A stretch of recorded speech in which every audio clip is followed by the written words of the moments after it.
Բարև հայեր ջան, լուրերը թերթելուց մի հատ հոդված ընկավ աչքովս ու մինչև դրա մասին խոսալս մի հատ ծանոթացեք այդ հոդվածին, կարճ հոդված է, նայեք ու շարունակենք։ Ըստ ադրբեջանական ԶԼՄ-ների Նախիջևանի սահմանադրության նախաբանից կհեռացվեն Մոսկվայի եւ Կարսի 1921 թվականի պայմանագրերին հղումները որպես ինքնավարության հիմք։ Միլի Մեջլիսը երկրորդ ընթերցմամբ ընդունել է համապատասխան փոփոխությունները։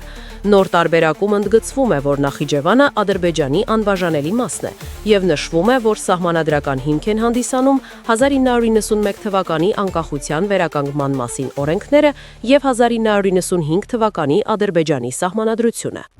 Կարծում եմ հասկանում եք, որ այս ինչ-որ հերթական լուր չի, այս մեխանիզմը, նախագիծը, այս քիչ թե շատ մշակված քաղաքակրթական մանյովրը, որը շատերը կարող է կարդան որպես տեխնիկական փոփոխություն, բայց որը իրականում պատմական լիցքաթափում է ուղղված հայոց իրավունքների հիշողությանը, տարածաշրջանային հավասարակշռությանը ու ուշադրություն, ապագա բախումների ճարտարապետությանը։ Այսինքն Ադրբեջանը արդեն հիմա նախագծում է վաղվա Հայաստանի հետ բախումների մեխանիզմը։ Այս թող ուշադիր լսեն նրանք, ովքեր հավի պես կտցել են խաղաղության մասին դատարկ, աներաշխիք ու անհիմն պնդումները։ Կարծում եմ այդ էջը փակված է։ Հայաստանի եւ Ադրբեջանի միջև պատերազմի էջը փակված է։ Ես անհավանական եմ համարում, եթե կտրուկ ինչ-որ բաներ տեղի չունենան, հա, ես անհավանական եմ համարում, որ այդ էջը մենք նորից բացենք եւ այդ էջը ես համարում եմ փակված։ Այս կտերը կտցողներին կանչեք, թող գան ու ուշադիր լսեն։ Հիմա նայեք իրականում այս լուրը ինչի մասին է։ Հոդվածում ասվում է, որ Ադրբեջանը Նախիջևանի սահմանադրության նախաբանից հեռացնում է Կարսի ու Մոսկվայի 21 թվի պայմանագրերին արվող հղումները որպես ինքնավարության հիմք ու Նախիջևանը ֆիքսում է բացառապես որպես Ադրբեջանի անբաժանելի մաս ու հիմնվում է 91 թվի անկախության ակտերի ու 95 թվի սահմանադրության վրա։ Հիմա լսեք սրա իմաստը ինչ է իրականում տեղի ունենում։ Ովքեր տեղյակ չեն, ասեմ, որ Կարսի ու Մոսկվայի պայմանագրերը, որոնց հիման վրա այսօր մենք զրկված ենք Արևմտյան Հայաստանից ու Արարատ լեռից, Լենին-Քեմալ պայմանագրի մասին է խոսքը, պաշտոնապես ճանաչվել են որպես ապօրինի։ Այսինքն հերիք չի, որ Վանը, Կարսը, Մուշը, Անին, Արարատ լեռը անհիմն ու ապօրինի են լրբի տղա Լենինը 100 տարով տվել է Թուրքին, այսինքն հերիք չի մենք ապօրինի ու առանց որևէ բարոյական, պատմական ու իրավական հիմքի, այսքան ժամանակ ապրում ենք առանց Արարատ լեռան ու Արևմտյան Հայաստանի, հələ մի բան էլ այդ ապօրինի պայմանագրերի 100 տարին լրանալուց հետո էլ փոխանակ հետ պահանջվեն մեր հողերը, մի բան էլ Արարատի պատկերը հանվում է մեր միջազգային կնիքներից, այսինքն ապօրինի Նիկոլը շարունակում է Լենին-Քեմալ հակահայկական պայմանագիրը, լրացնում է ու հաստատում է։ Մի ժամանակ էլ Սերժներ, չէ, Թուրքիայի նախագահի Հայաստան գալուց Արարատի սիմվոլը հանել էր, որ հանկարծ այնի չնեղվի։ Այս սրա համար եմ ասում, որ ընդհանրապես դեմքերն են փոխվում, համակարգը դեռ շարունակում է մնալ նույն հակահայկականը։ Ու վաղը, եթե ընտրություններով էլ դեմք կամ անուն փոխվի, համակարգը դրանից չի փոխվելու, որովհետև կրկնում եմ, որ ընտրություններով կարա իշխանության գա մենակ համակարգի մեկ այլ սպասավոր ու ոչ երբեք այդ համակարգը քանդող, բայց այս ուրիշ թեմա է, սրա մասին առանձին կխոսանք, հիմա կոնկրետ այս հոդվածի մասին։ Կարսի ու Մոսկվայի ապօրինի պայմանագրերը կեղծ իրավաքաղաքական կապանքներ են ու այդ պայմանագրերով Նախիջևանը հանձնվեց Ադրբեջանին ոչ թե որպես սովորական տարածք, այլ որպես ինքնավար միավոր ու դա արվեց միջազգային դերակատարների երաշխավորությամբ ու հստակ սահմանափակումներով։ Այսինքն Ադրբեջանը չէր ստացել Նախիջևանը որպես լիարժեք ինքնիշխան սեփականություն, այլ որպես պայմանական տարածք արտաքին վերահսկողությամբ։ Երբ Ադրբեջանը այսօր այդ հղումները հեռացնում է, ինքը փաստացի ասում է հետևյալը, որ ինքը այլևս չի ճանաչում այն իրավական ճարտարապետությունը, որով դա Իրան էր հանձնված, ինքը դա վերաձևակերպում է իր ներպետական կամքով։ Այս դասական ռևիզիոնիստական քայլ է, այս ոչ թե ուժի դրսևորում է, այլ վախի ու հաշվարկի համադրություն։ Ու նայեք, այս ինչից է բխում։ Առաջինը ռուսական գործոնի քայքայումից։ Ադրբեջանը տենում է, որ Ռուսաստանը այլևս ի վիճակի չի լինել պայմանագրերի իրական երաշխավոր։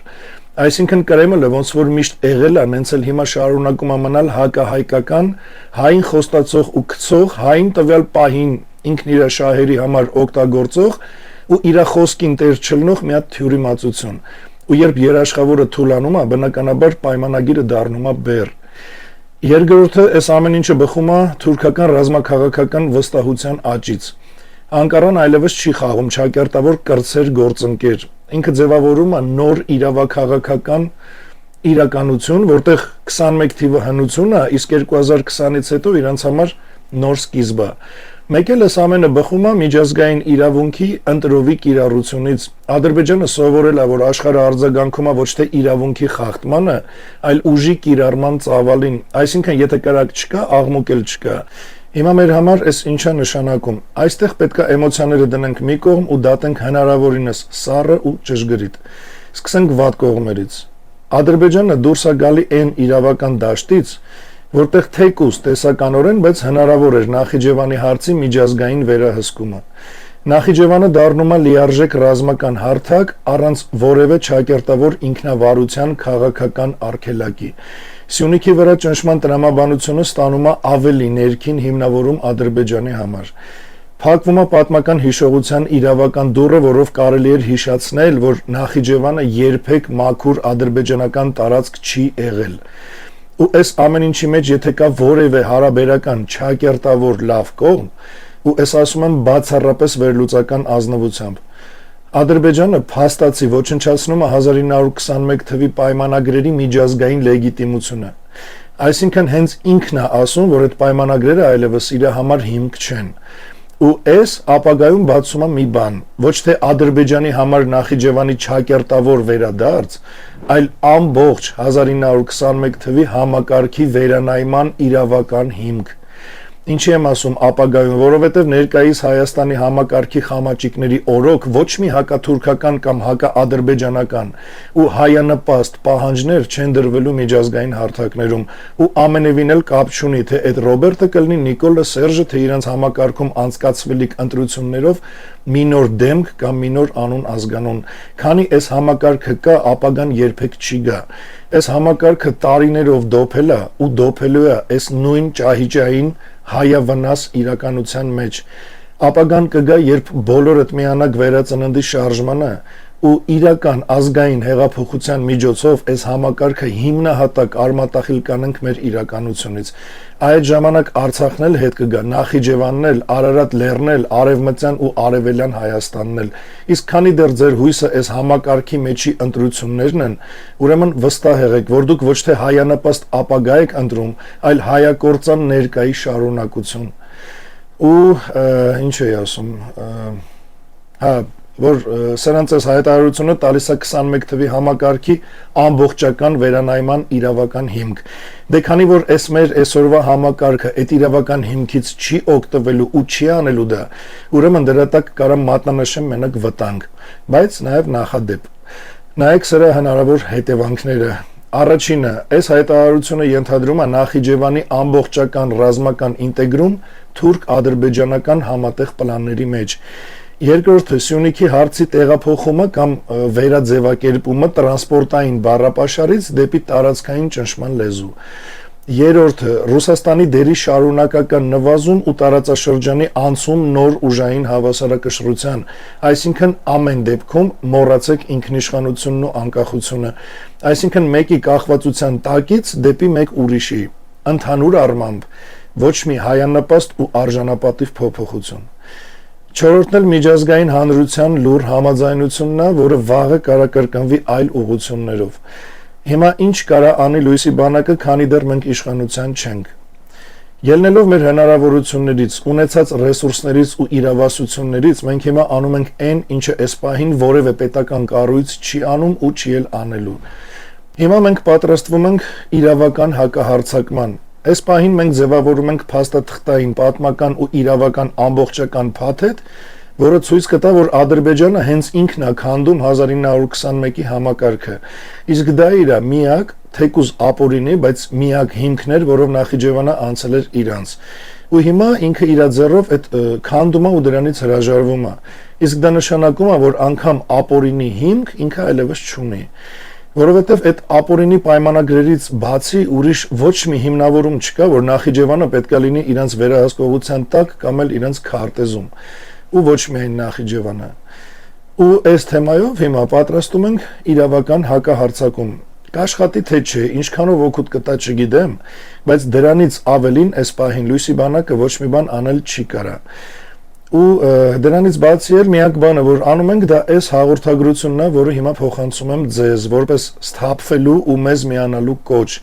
Ու այս հաղորդագրությունս ոչ ձեզ վախացնելու համար է, ոչ էլ կեղծ հույսեր տալու։ Ես խոսում եմ պարզ ճշմարտությունից, որ մենք այսօր ապրում ենք ուժի դարաշրջանում ու անպատրաստ միտքը պարտվում է ավելի արագ, քան անպատրաստ բանակը։ Ու հիմա ասեմ նաև, թե ինչ ենք անելու իշխանություն ունենալու դեպքում։ Երբ լույսի բանակը ունենա իշխանություն, այսինքն երբ բոլորդ միանակ վերածննդի շարժմանն ու մեր հետ դուրս գաք փողոց ու ընդամենը մի կամ մի քանի օրվա մեջ այս համակարգը հիմնահատակ արմատախիլ անենք, այդ ժամանակ մեր իշխանության օրոք այս թեման չի լինելու արձագանքային, այս թեման կլինի օրակարգային։ Մենք կբացենք 1921 թվականի ամբողջ համակարգի վերանայման հարցը միջազգային իրավական դաշտում հենց Ադրբեջանի գործողությունների հիման վրա։ Մենք Նախիջևանը կդնենք ոչ թե զիջման կամ երազանքի, այլ քաղաքակրթական պատասխանատվության տիրույթում։ Մենք Սյունիքը կվերածենք ոչ թե պաշտպանվող սահմանագծի, այլ ուժի, վերահսկման ու ռազմավարական ինքնիշխանության գոտու։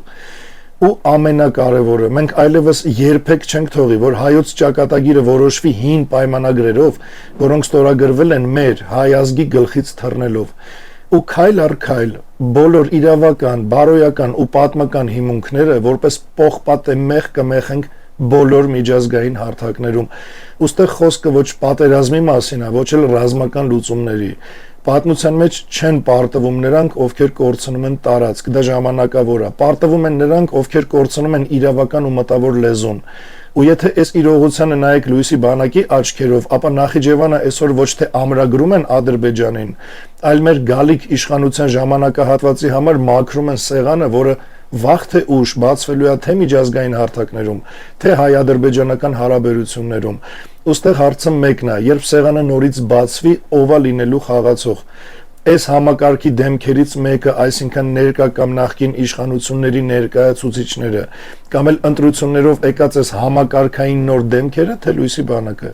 Այս սրա վրա մտածեք ու վերջապես վճռեք միանալ վերածննդի շարժմանը։ Ժողովուրդ, ուրիշ ճանապարհ չունեք, ուրիշ ելք գոյություն չունի։ Ու նորից եմ ասում, հիշեք, կրկնեք ու հավատացեք, միայն լույսի բանակ ու առաջ Աստված։ Մեկը սրանում վաղ թե ուշ բոլորն են համոզվելու։ Նենց որ ինչքան շուտ, այնքան լավ։ Այսօր այսքանն է, լավ մնաք ու օրհնված լինեք բարձր սիրով ու իմաստությամբ։